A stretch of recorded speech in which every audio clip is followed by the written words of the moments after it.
ভারতে এবারের লোকসভা নির্বাচনে ধারাবাহিকভাবে তৃতীয়বারের মতো ক্ষমতায় আসতে চলছে দেশটির জনতা পার্টি বিজেপি। এমনটাই প্রত্যাশা করছে দলটি। ৪০০ আসন পাওয়ার কথা বলেছেন স্বয়ং মোদি। তবে জরিপ বলছে ৪০০ আসনের কম পাবে তারা। তবে বিশ্লেষকরা বলছেন বিষয়টি নির্ধারণ করে দেবে দক্ষিণ ভারত।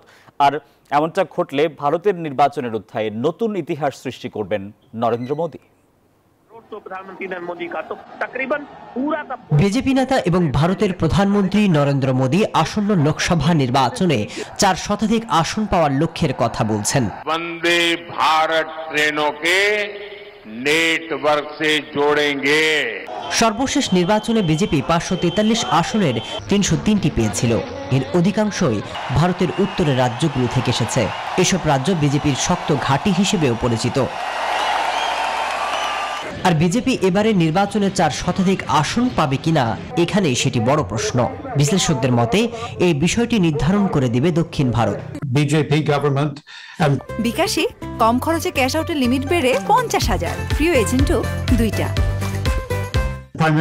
মিস্টার মোদি যে ধরনের সংখ্যাগরিষ্ঠতার কথা বলছেন তাতে জয়ী হলে আমরা বড় পরিবর্তন দেখতে যাচ্ছি।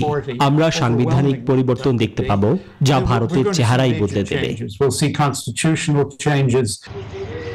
স্বাধীনতা লাভের ৭৭ বছরে কেবল একবার ভারতে ৪ শতাধিক আসনে জয় নিয়ে সরকার গঠন হয়েছিল। ১৯৮৪ সালে ইন্দিরা গান্ধী হত্যার শিকার হলে কংগ্রেস ৪ শতাধিক আসনে জয় পায় এবং ক্ষমতায় আসে। আর এবার যদি বিজেপি ৪০০ আসন পার করতে পারে তাহলে ভারতের ইতিহাসে নতুন অধ্যায় রচিত হবে মোদির হাত ধরে। মাসুদ রানা, নিউজ 24।